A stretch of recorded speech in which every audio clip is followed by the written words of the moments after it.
first time.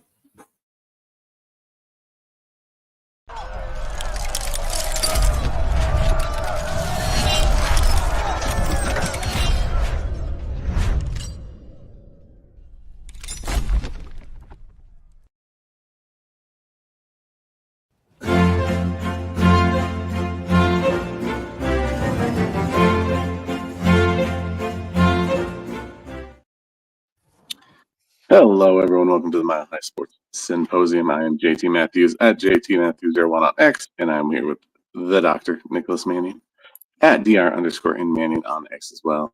Doc, how we doing on this first week of April? It feels like this year's gone by pretty quickly so far. It's humming, and the sun's out. So yeah, just kidding. But that's good because we have sports today, and kids complain when it's cold. By kids, I mean me. Yep. And yeah, you know what? So far, so good. Spring.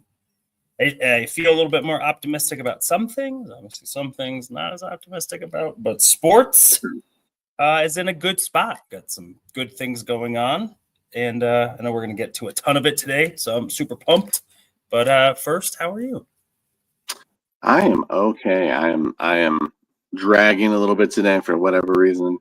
We got another car in the shop, so that is definitely weighing on my mind right now, my headspace. But we got to keep moving forward. So that's what we're gonna do. Yeah, gotta keep pushing. Man.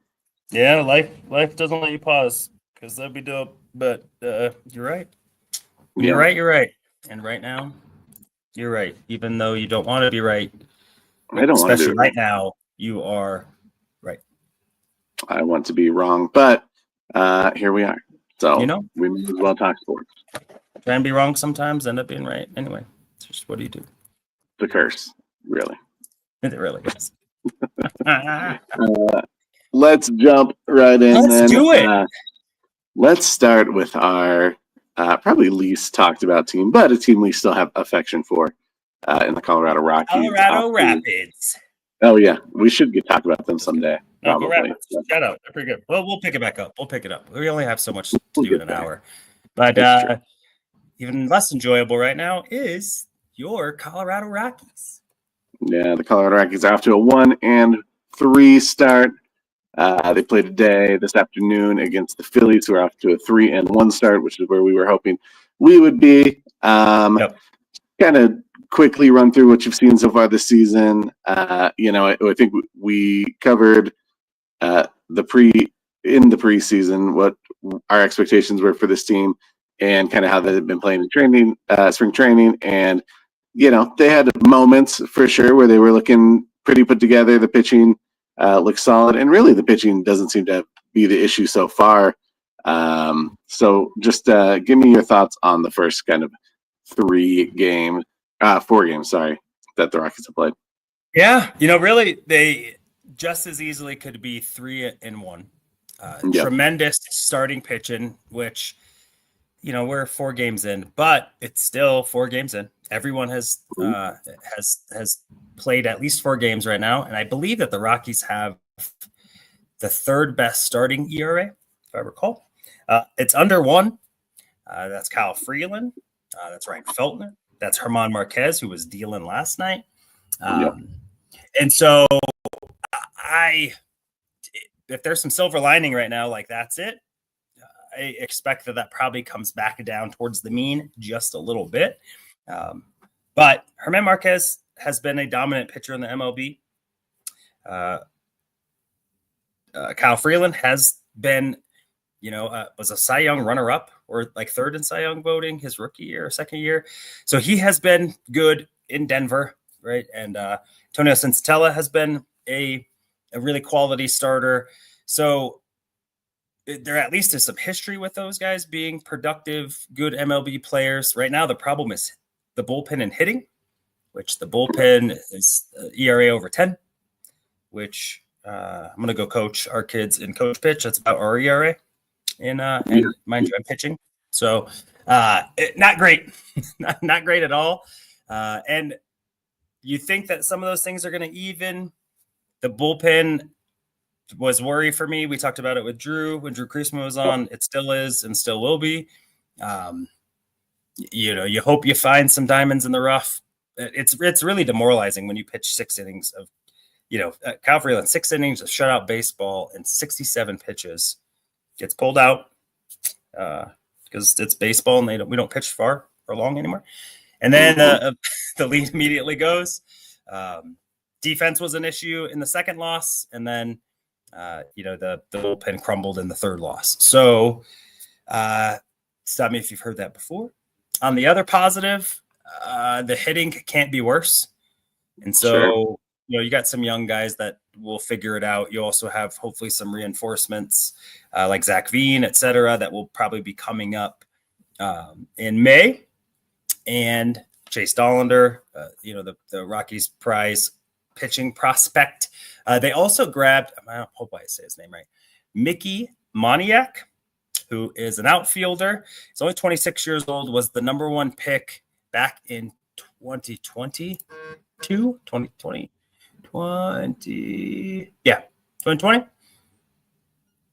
Yes. And it got him off of waivers. He hasn't played particularly well in either the Phillies minor league system or the Angels major league system. That said, 26-year-old, early draft pick. If you're going to take a swing on someone, it's a little bit like Nolan Jones, who got shipped off. It's for peanuts, and if he doesn't, oh well. But if you get him to figure it out, it's kind of a low risk, high reward. So that's kind of where they're at. Kyle Freeland's on the bump today against Zach Wheeler, who last season was absolute nails. So I expect a lowish scoring game with a Rockies loss because the bullpen can't hold it. And right now they just keep trotting out Chris Bryant, who I love. It seems like a good dude. He is 0 for the season and hasn't looked good. So there's a couple bright spots. Hunter Goodman is a guy that we talked about in a preview, playing catcher, goes all over the place, hitting .313 early on in the season. Brett Doyle's playing fantastic and hitting almost 300. Ryan McMahon has been solid, but really no home runs. We've had 2 home runs by Moniak and Goodman in 4 games. You hope that picks up, but yeah, it's early. They'll come home. The homestand is against the A's, who are terrible, and the Marlins, maybe, I don't know, but not good teams. So even if they only win 1 of 2, there's an opportunity that they can flip it, go 4-2 on the initial homestand, opening day on Friday. Wish you all to those who celebrate. I'm a retired opening day celebrator, but it's a good time. So if you are going to be out, go. I think that they'll bounce back. I wouldn't be shocked if they're 500 or close to it by the end of next week. And then from there, all bets are off. Yeah. We got the A's following this series, and then the Brewers for 3, and then the Padres for 3. So right now the Padres. So the Rockies are 4 games in, and I think they're already 4.5 back. Yes, I said that correctly. They are 4 games into the season and are 4.5 games back because the Dodgers and Padres have yet to lose.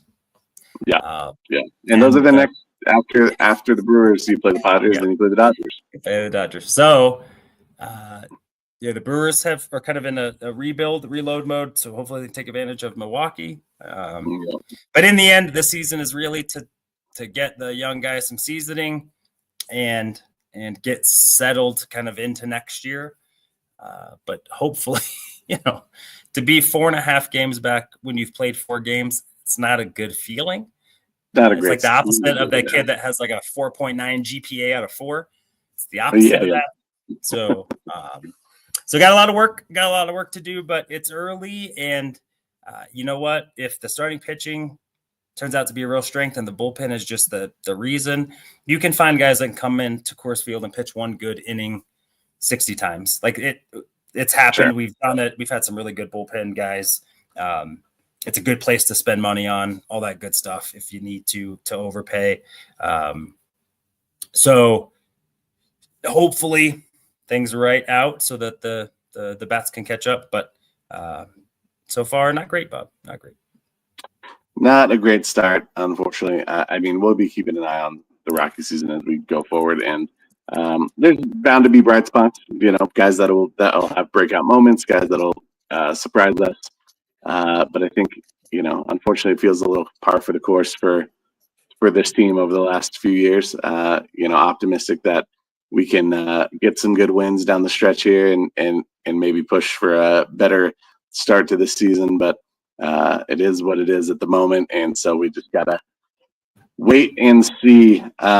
With that, with that, we will transition to some Broncos talk. Broncos have been a kind of our primary end segment lately, but as we get closer to playoffs, we want to highlight some of the Colorado Avalanche and Denver Nuggets stuff, and there's a lot to go in there. But just kind of get into the Broncos, the draft. I want to kind of ask you, and this is something I've been thinking about. This is a funny draft, and I think it's going to be pretty chaotic. I don't think after the first pick, anyone really knows what's going to happen. I mean, I think we have an idea of who the first couple guys off the board should be. Yeah, I think we think who we think it should be, but even that, I'm not sold that would I put up my house on who the first pick is in the NFL? Nope. No. Nope. Not there yet. So, anyway, as you were saying. Yeah. And so, no, it's all right. And so, I am interested. I mean, if you just talk about the top guys, you've got Abdul Carter, who looks to be a kind of a blue chip prospect, but he's dealing with a foot injury. We've got Will Campbell, who is probably your best offensive line what am I trying to say? Prospect, sorry. Yep. And he tested with really short arms, and so people aren't sure if he's got the ability to be a tackle or not. So he might be a guy that slips. That has kind of been consensus top 5. Tedero McMillan has slipped down a lot of people's draft boards just because I think maybe a little bit of the fatigue rolling up to the draft, but also just some concerns about his speed in general and his route running, which is probably a bit overstated. But just guys that that's up for a really interesting first round to see where kind of guys end up landing. I'm wondering if there are guys, and we'll kind of go over both, maybe some guys that you would like to see slide, that the Broncos could either potentially get at 20 or you would be willing to move up for if there are any. And then on the flip side, after that, we'll talk about some guys that we don't want the Broncos to take, maybe that we think not necessarily are bad players, but you aren't excited about, or it could be bad scheme fits. I'll start with someone that I don't prefer the Broncos to land. And it's not because I don't think that this player is a good player. You can't preface it. Nope, you're crapping on whoever this is. Nope, not gonna let you do it. No crap sandwiches. Okay. You can't be like, you're a good player, but if we got you, I'd be a little pissed.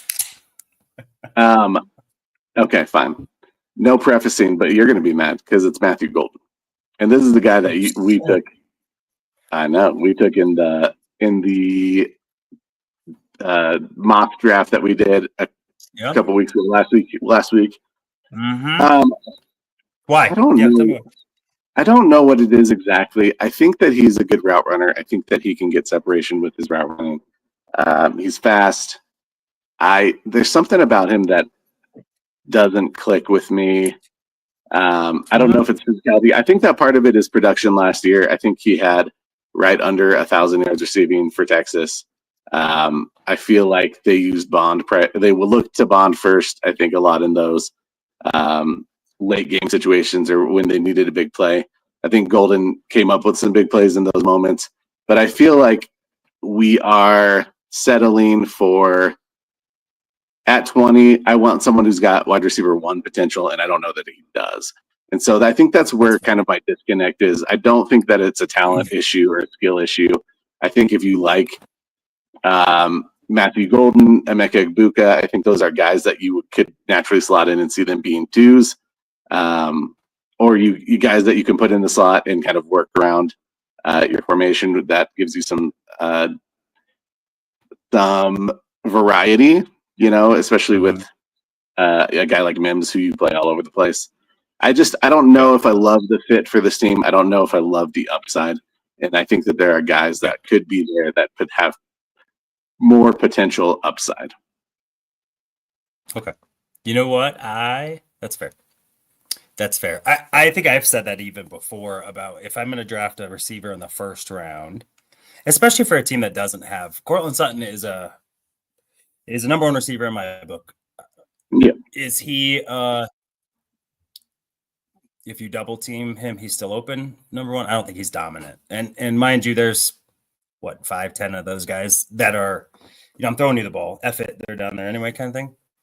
So I think I've said if I'm going to draft someone in the first round, especially for a team that hasn't had a lot of draft picks lately, right, I'm going to want a guy that archetype, which Tedero McMillan is, and so I think I agree with your premise, and you just don't see dominant. The reason maybe why I would rebuttal is they really tried their damnedest at Texas to have Isaiah Bond be the thing. I think Golden even started probably as the third option, and he was just so good. He ended up being the best option. Yeah. And to me, I think that goes to show, 4.2, 4.24, 4.29, 4.29, but under 4.340, right? And so his quicks, he was fast on film. It got backed up by tape and then some. And I think his advancement in being able to run the route tree makes me feel pretty good. So if they took him at 20, I think I would be okay moving up to like 15 at the max for a guy like that. I think, if you're getting multiple day 2 picks out, nope. It better be for a dominant player because really they need to count as 2 players because essentially you're giving up at least 1 starter. So I'll give you that. I think that's fair. If Matthew Golden isn't a Bronco, I'm okay. I don't love him that much. So another player, I'll go with who I do not want them to get them as in the Denver Broncos. If they were to trade up, right? That's our exercise. If they were to trade up, I mean, it could be someone who falls, or if someone falls. Yep. You know what? It could be either way. I do not want them to get Colson Loveland at 20 or earlier. Okay. I think I get it. It takes tight ends 3 years to grow into it, and then you got your Evan Ingram. You know what? To be honest with you, if it takes that long, nope. Nope.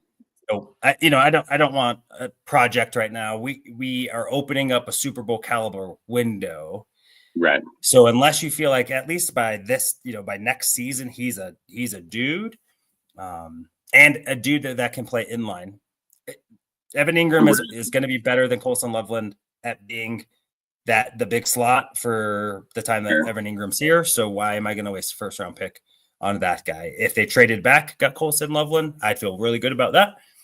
But if they traded up and got him, knowing that he's rehabbing, so he's not going to come in stronger to training camp than he was last year.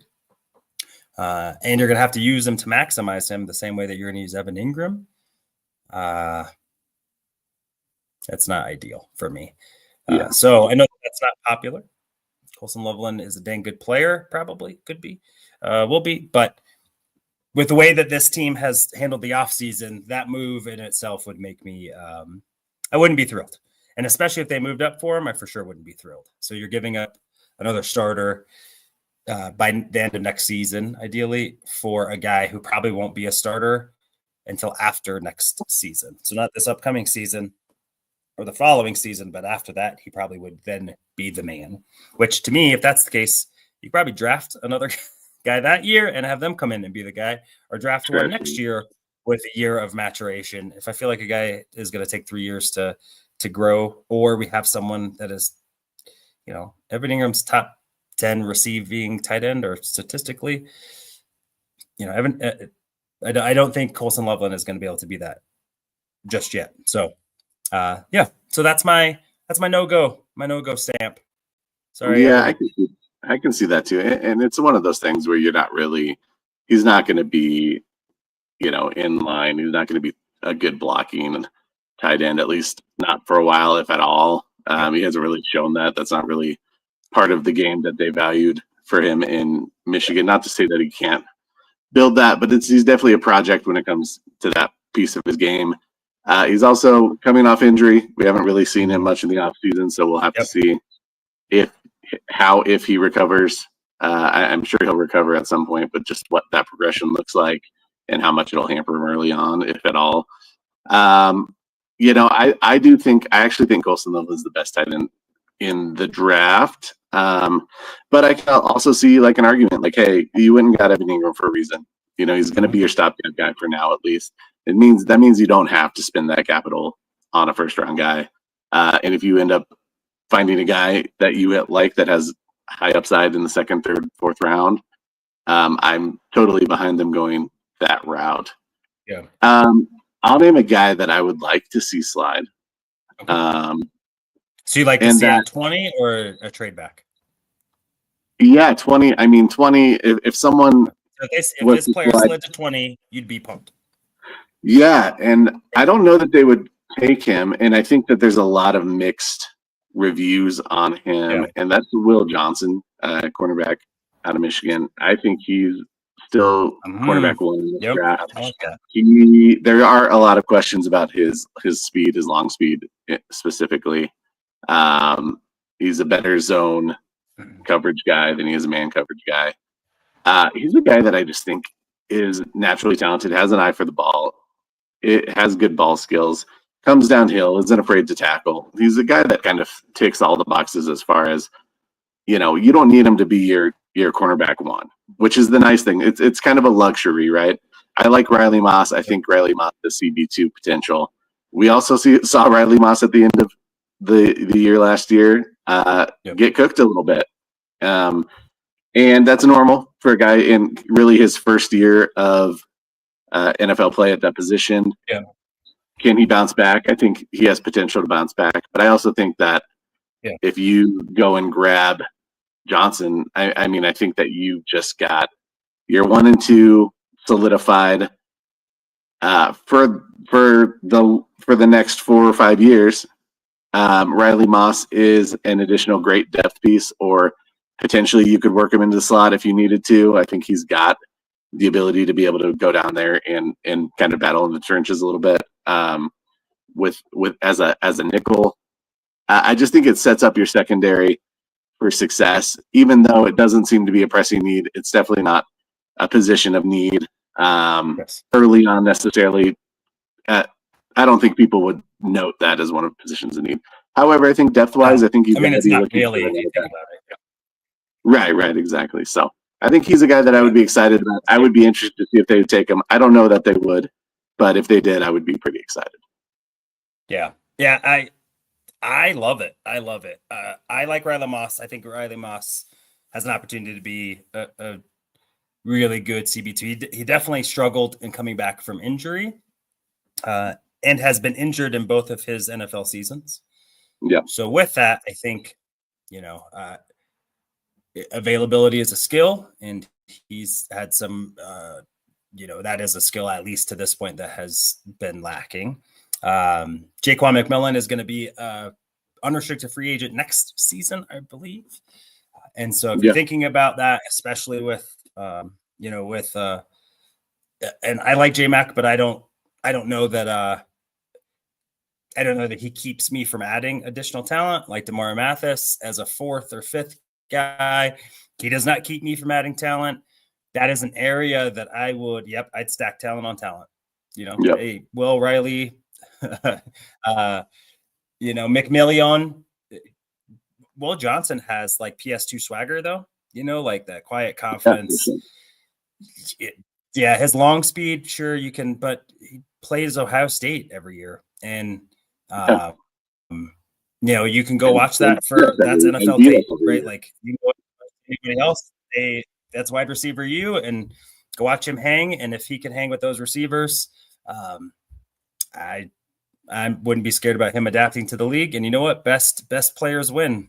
Riley We could bump you into the slot. We can, the NFL's in 3 wide receiver looks so much. They're all going to play. And, God forbid too, you experience an injury back there. That would be nice to have a guy that's got Pro Bowl potential coming in. So I don't hate that at all. I think if you look at the Broncos, if you look at the Eagles, if you look at the 49ers before kind of this fire sale, the Rams, right, drafting their defensive line, draft strength on strength. How do you want to build your team and then, continue to go there, especially those important positions where you have to spend a lot of money to keep those players? I would, hey, keep turning them out. Do you want to pay Riley Moss $20 million to go along with Pat Surtain's 25, which will soon be 30, 35? Yep. No, probably not. And or you have an opportunity to move Riley into like a nickel slot safety because let's just face it, he's white. It's fair. Just kidding. Riley's dope. The white shadow is phenomenal. I wouldn't, but it gives you pieces that you can move. You don't know, so yeah, that's a good problem to have. I'll take that. Well, I'll take that. I would be excited. Oh, sorry. I just wanted to add real quick. No, go ahead. Like you said, as for as good as Bo Nix was last year, I think your identity was your defense, and so just building onto that identity. I think right now, especially for a young quarterback, to have the luxury of having just a defense that is going to go out there and get stops and give you an opportunity to win. I think that's huge. Your offensive line is fairly solidified for now. I just think it's a nice problem for the Broncos to have. Yeah. Amen. All right. Here's a player that if this player fell and landed in the Broncos' lap, that I think is realistic because there's, I love Ashton Genty to fall. He's not going to fall to 20. I really would love Mason Graham to fall. Yeah. Mason Graham's not going to fall. Abdul Carter, blah, blah, blah. So we're not going to do that. I don't know about this. I think I would really love, to be honest with you, I would love for either Will Campbell, Armand Membao, or Kelvin Banks to fall. And mind you, all of them have holes in their game. I think Membao is probably the cleanest prospect out of all of them. But Ben Powers has been okay. Not for how much he makes. Wattenberg, the jury is out. McGlinchey was better last year than the year before, but it was a really rough start to start. I wouldn't be upset if they took a stud, raise the floor. Hey, vets, you better figure it out. Gives you a trade piece come training camp, right? If Will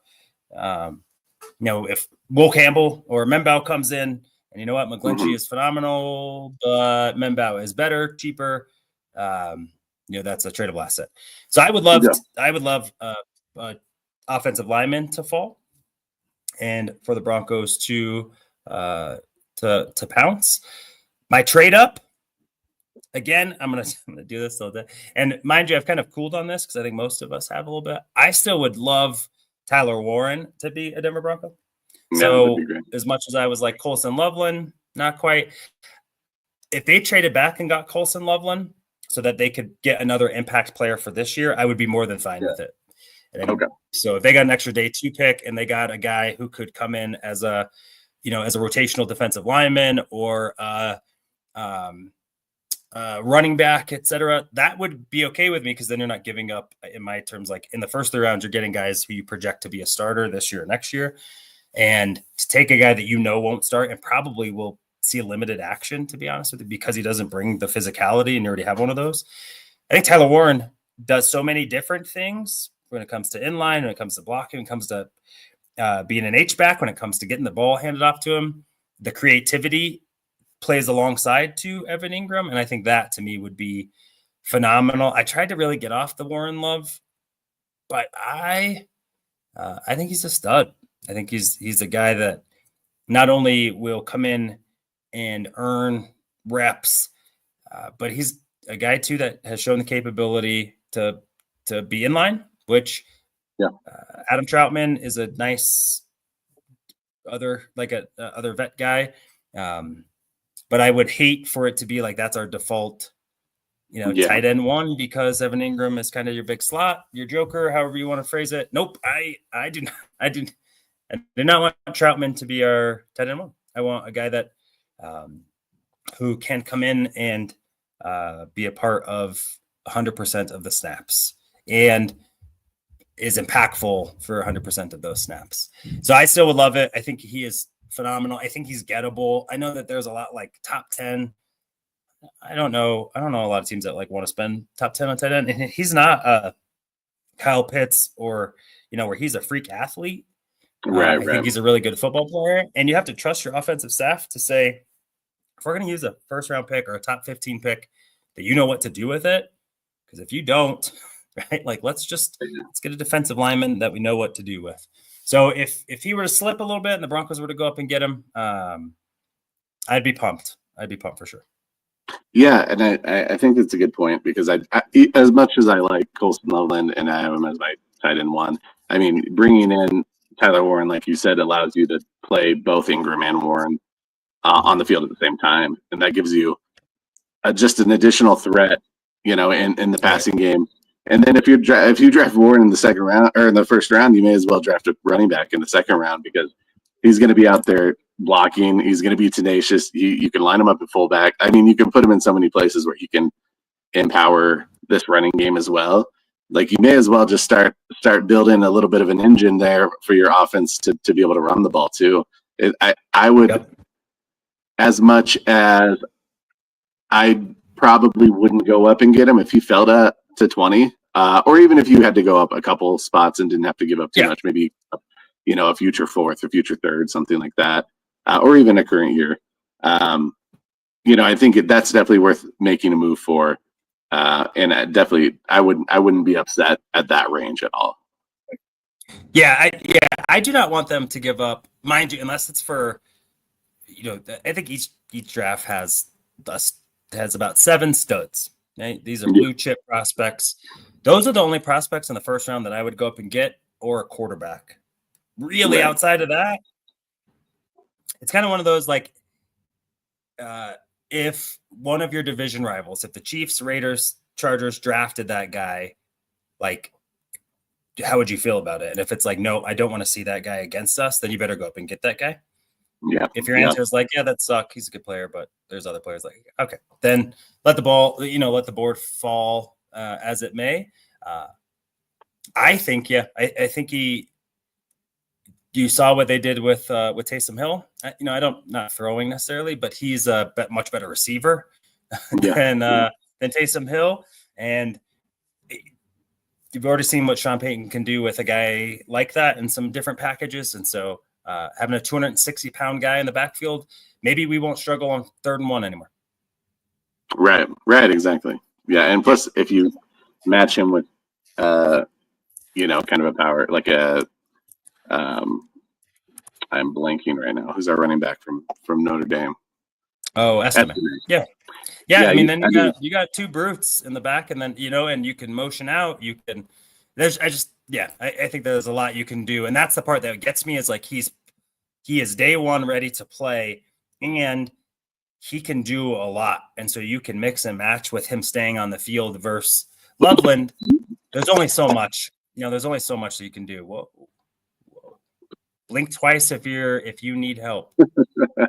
I'm good. So, all right. Well, who would be your draft crush if they were to deal a 3rd and next year 2nd? It better be 4. Oh man, that's a lot. I know. Like there, it's hunting season. We're gonna get the Chiefs. Here's my, we're going up to get this guy. Who would you feel okay with if there's a player or 2 players? Who would be your targets? Yeah, I mean, if Will Campbell was to fall, I would be excited about that. Will Campbell, okay. Is that your O-line one? Yeah, I think so, and I think he just like allows you the thing. And I heard someone else say this, so I don't remember. I've been watching a ton of draft podcasts, but he kind of allows you to put together your best offensive line group, and like he could play all 5 positions, arguably. And just allows you to roll out your best group. And I think that that's something that's so valuable to so many teams, especially a team with a young quarterback. I think if you're going to go up, if he slides and he's anywhere close to, that 10 to 12 range and he's still sitting there, then you've got to consider going up and getting him. Yeah. Okay. I like that. All right. I think everyone else is just like, it's so fluid, I love guys I love the Jihad Campbell. I don't know if I would go up that high for him, but if he fell to us, I'd be ecstatic. There's just certain guys that I don't know that you get the bang for your buck in trading up for, but if they're there, you're excited. Mason Graham is the only guy that I feel that this team, if they traded up for, right, if he fell to 10 or 12 for some reason. Yeah. So it's doable. It's not next year's short arms. They keep talking about his short arms. Yeah, but I watched with those short arms, he moves many a dudes. And, for sure. For sure. And so I think that he's a player that if you added him to this defense, right? If you think about even you go heavy, you go him, DJ Jones, you got Franklin Myers and Zach Allen. No one's running the ball on you. Definitely and not. you're still able to push the pocket. You could go light, right? You could bring those guys in waves. You essentially have kind of a 3-man rotation with JFM, Zach Allen, and Graham. Graham can also be the sub for DJ. So he's going to maximize some snaps. And to me, he just are his arms a little short? So are Will Campbell's, right? And it's like, but I watched him play the best talent. The Big Ten and the SEC. That's where the big boys have been, and I didn't see Mason Graham lose much. And Will Campbell started as a true freshman at LSU. And didn't get benched. They have all the resources and all the talent come in. They could get a left tackle probably that is as easy as I don't know. I get a cold. I don't know, but I would like it. I think if last one maybe for me that I think is maybe just an interesting get that I would like, or I would be really interested in. And I know it's like really easy for running backs and receivers. I've warmed up to Ibuka, by the way. He is now if they're at 20, reasonable get. I would love him to be a Denver Bronco. I think testing showed that he's more than capable. He can play inside, outside. I'd love it. Anyway, I think that one's like my realistic, that's the match I kind of want to see. Yeah. I would be low key, as the kids say, excited if they got Nick Emenwari. Yeah. I think PJ's great. Got you on board. I love it. I kind of going back full circle, his freak skill set with Hufanga and Brandon Jones playing kind of your deep center field. Yeah. We solved it might be a little late. We solved the tight end problem, with Travis Kelce almost retiring, but you got Brock Bowers for the next 12 years. Hey, you know what? Emenwari is all the athlete. Hufanga is an absolute missile and, just an instinctual football player. And Brandon Jones, is a tremendous center fielder that showed a capability and willingness to hit. If we're going to do some matchup today's NFL defense, I don't know where the holes would be, right? He can be your sub linebacker, 227 pounds. If he eats a couple McDonald's meals before Sunday, he's up 230, and I'd feel pretty good about him being able to sift through some traffic. So that's a guy that I sneaky if they got, which Peyton got Michael Jenkins back in the day, all that. I think it would be. I wouldn't be shocked if that's the play. I think a bunch of Broncos country will be a little perturbed, and I would be pretty stoked. Yeah, I feel that way with Kenneth Grant. I really like Kenneth Grant. He's the other defensive tackle. I like that. He's a space eater. He has moments where he just absolutely dominates guys. I know that at a guy who's at 340 pounds, he's not going to be able to give it every play. But if in a rotation, especially right now with DJ Jones coming back, he can go disrupt. If you need to stop the run, you can put him in there, and he can get, he can just bolster you to that next level. He's a guy that I think is a lot of fun. He pursues down the line and gets tackles away, down the line of scrimmage, which you don't really see from guys that size usually. I mean, he's got a lot of physical tools that I really enjoy. I know people are kind of hot and cold on him, but he's someone I would be sprinting up to the podium for, and I would be totally fine with him taking. Let's talk about win totals, because we did say we'd talk about those for the AFC West. We'll hit those real quick. We'll start with Kansas City. Kansas City, they've got projected at 11.5 wins. You think that's high? You think that's low? Do you think that's about right? I think it's like they always make you look dumb when you pick against them.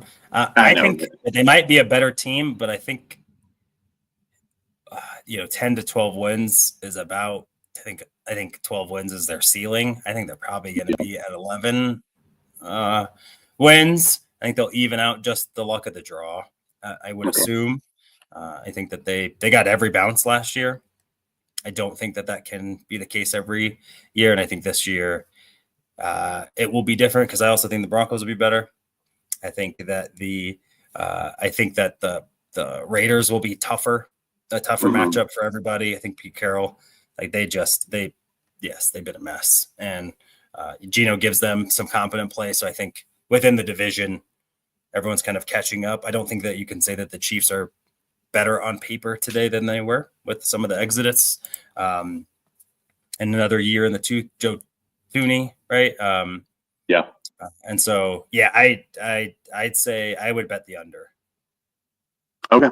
I like that. I think I would probably bet the over, just because because it's the Chiefs. I saw a stat in 12 seasons under Andy Reid, they've won 10 plus games 11 times. So it's just like, that's pretty. I think they'll win 10. I think that they'll win 11. It's like right at that mark. I don't see them going 13, 14, 15. I don't see them dominating like they did but again, I also wouldn't chuck. They were the worst 15-win team I've ever seen in my life. Yeah. Right. I mean, like what? I mean, it goes to show, just did they get calls and stuff? Sure. You got to take advantage of it. And they did, and they've always been that group. So I think it'll be around 11, but I would bet it'd be more 11 than it would be 12. Yeah. Chargers projected at 10.5 wins. They went 5-2 prior to Harbaugh being there. Last season they got 11 wins. Is this a fair guesstimate for them? No, I don't. What did they do in the offseason that makes you feel like super good? They brought Mike Williams back?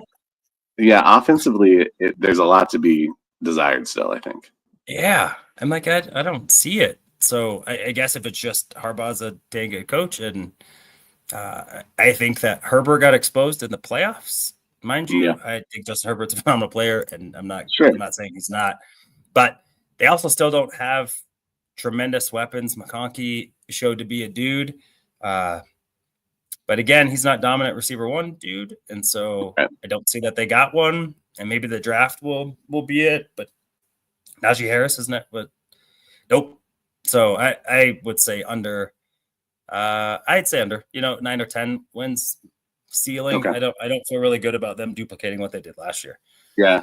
I feel the same. I would say 10 probably would be my high, unless they go and just absolutely dominate the draft somehow. But I think that's probably where I'd put them.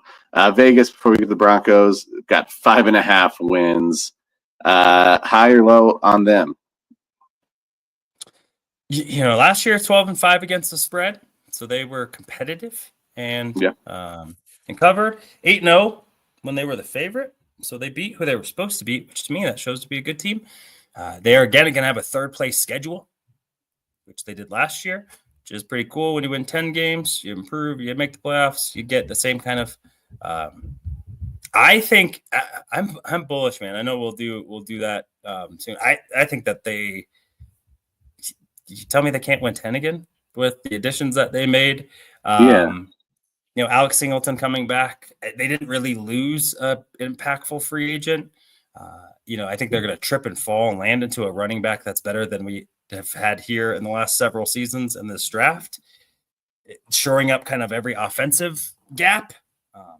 So I feel really good about that over 10 at a minimum. I'm not going to go and say, they're 13 for the division's hours and all that good stuff.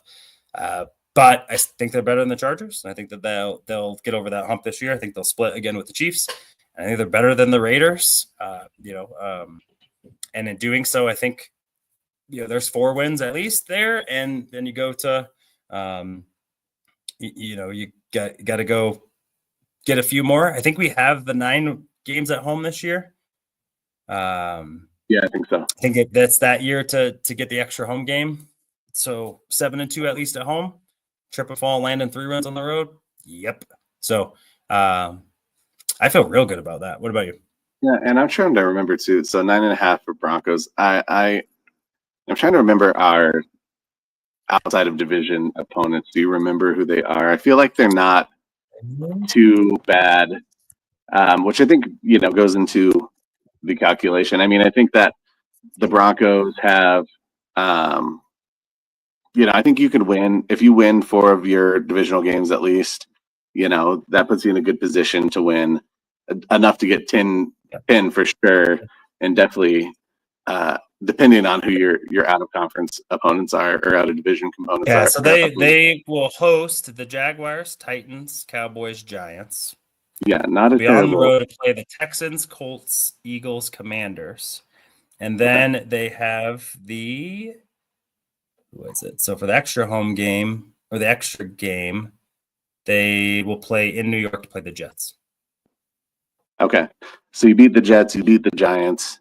I think you can beat play the Bengals and Packers. That's for being the 3rd place team. So yeah.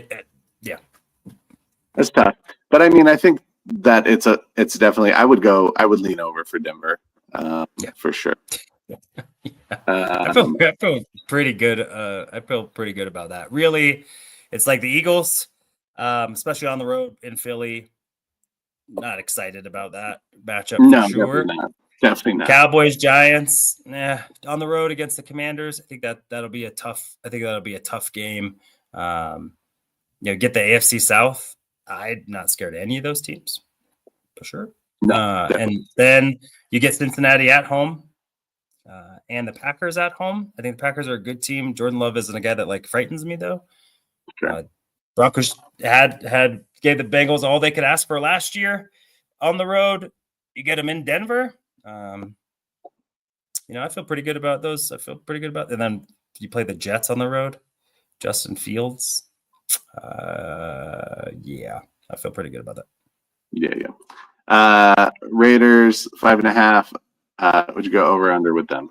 I go over. I think they'll win 6 games. I think Gino's a solid vet. I think Pete Carroll's a good coach. For some reason, they'll win at least 6, but not much more than that. However, when you look at their roster, I still what are they evaluating here? Yeah, I mean, but they add one more piece. So they add a Mason Graham. I feel a lot better about their defense also. Yeah. You know what I mean? There are certain pieces that they can add that would make me a little nervous. Not to say that we would put them in threat range of Denver, but just you add a Tedero McMillan, and all of a sudden you've got 2 legit receiving threats on that offense, and it becomes a little more difficult to guard them. So I think that Pete Carroll will know how to. I mean, especially with Gino being there now, I think they are good enough combination to get them over 5.5 wins. I don't think we're gonna have time for abs, so let's talk Nuggets as we turn the corner here. Jokic had an incredible performance last night, 61, 10, and 10 in double overtime against the Timberwolves. They ended up falling short with a 1-point loss, 139-140. Did you catch the game? Were you able to catch up with it at least a little bit? I was able to catch up with it, at least just the negative highlights. So no, I wasn't able to watch it, but yeah, what Nikola Jokic. Again, just every time that we think we've seen it all, we have not. We have not. Highest scoring triple-double, I think, ever in NBA history. Yep. And just again, it's one of 3 players to ever have a 60+ point. I mean, he is always he did the first thing again. The first in this, first player to ever do this, first player to do this, first player to do that. And he's by far he is not the MVP though. So don't ask. Can't get it. I got it too many times. We need to give someone else. So that's fun. I think that the good part, at least getting from that game, so they lost their last matchup with the Timberwolves. First game they lost by 2, I think. And then this game they lost by 1. Middle 2 games, they got throttled. But I saw some grit. I saw some tenacity. They came out hot. I think some regrettable decisions down the stretch from Russell Westbrook and Christian Brown, who should have pulled out. Should have pulled up on the fast break. You get a steal with a handful of seconds left when I ice the game. That said, it's like I don't think that game also does much for for the first round matchup stuff. You're going to get the Warriors or the Grizzlies most likely. I think Houston's kind of walking away with that 2 seed. So I feel pretty good about their matchups. They're going to. That said, if they if they stay at the 3, they might get the Timberwolves. If they go to the 4, they'll get the Lakers.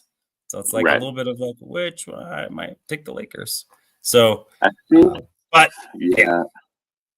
do want to talk about the seeding because I think that was kind of my biggest question coming in today was, all right, you're 2 games behind Houston. I don't know that you catch them. Timberwolves are half a game out of the 5th spot, and I think honestly, I think that's where they're going to end up. I was looking at their schedule. Yeah, they're playing good basketball right now. But so is the Warriors. They're also 7-3 in their last 10. But I agree.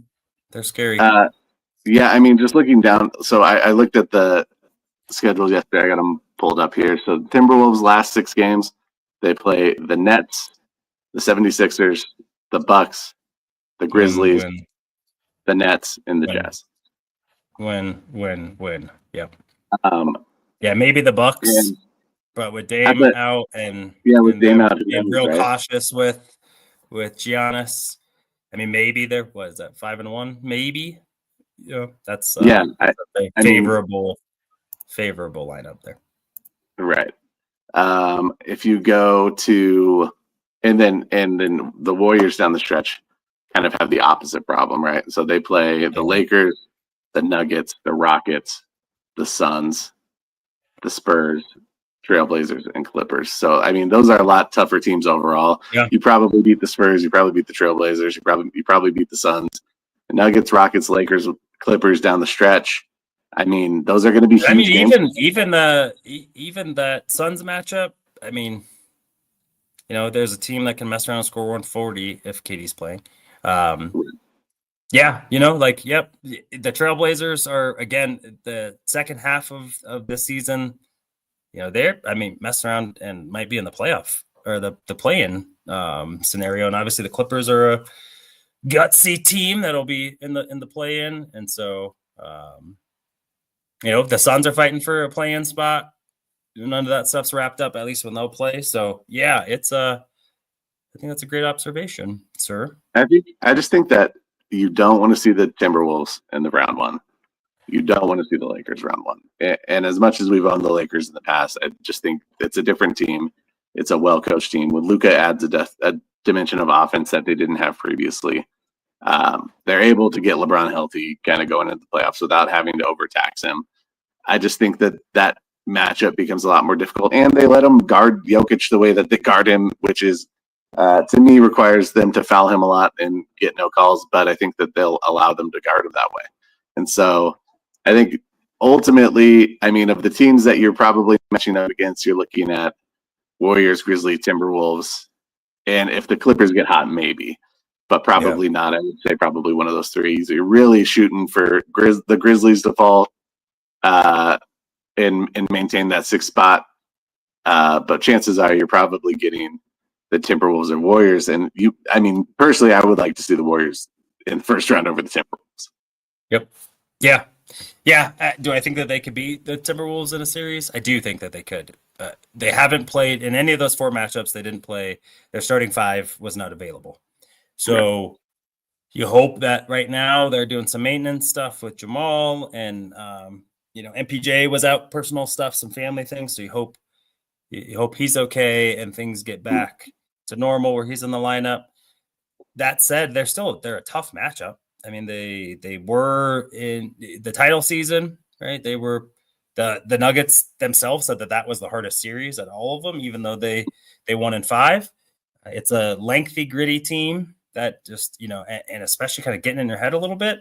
But the game yesterday gave me some confidence that I don't think the team has relinquished that fight. And like, yeah, all right, we're not going to be able to pull this out. So I feel better about the matchup there for sure, though. Give me the Timberwolves or the Warriors, the Grizzlies, the Clippers, the Mavs, the King. Give me any other team. Give me the Lakers. Give me the Rockets. Yeah.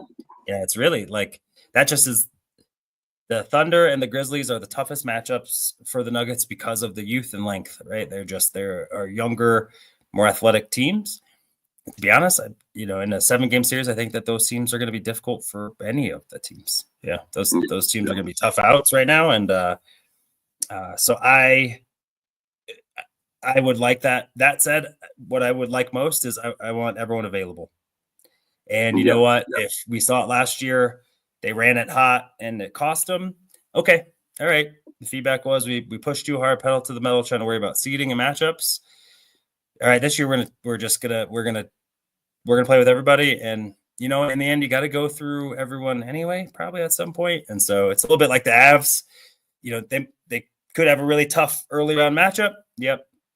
In the end, you're gonna have to beat everyone to win a cup anyway. You're gonna have to beat who's in front of you to get an opportunity to hoist the Larry O'Brien trophy. By the way, who is Larry O'Brien, by the way? Do we know why? I don't know. Another day. But right. And that's more my focus. Hey, I think we saw enough from the guys last night to feel like we have a team that can compete in the playoffs. Jamal has been playing better half of the season. You saw Aaron Gordon go lights out when he needed to. So you know what? I think the pieces are there. So we need them healthy, and then once they're healthy, you know what? I'll stack our 5 up against any other 5, and when you got Nikola Jesus Jokic, I'll take it. I'll. Is it as confident as we felt when we won the title? It's not. I'm not as confident. I think that team, I was. It was like wasn't braggy, wasn't over the top, but it was just unwavering calmness about they're the better team. And right now, I don't know that I'm there, but I think there isn't a 5. So if they have their starting 5, there isn't another 5 that I feel like they can't beat. Yeah. So they got to go out and do it. That's that part we'll see. But my worry is less with the seeding now, and it's more with the health. If they get the Grizzlies in the first or the Timberwolves in the first round, but they got everybody, let's go. I have a question for you. Probably the last one before we dip out of here really quickly. By the way, Lawrence Francis O'Brien was a politician and basketball commissioner. So he was a former commissioner. I think he was the first. Which is what I thought, but I wasn't 100% sure. Yeah.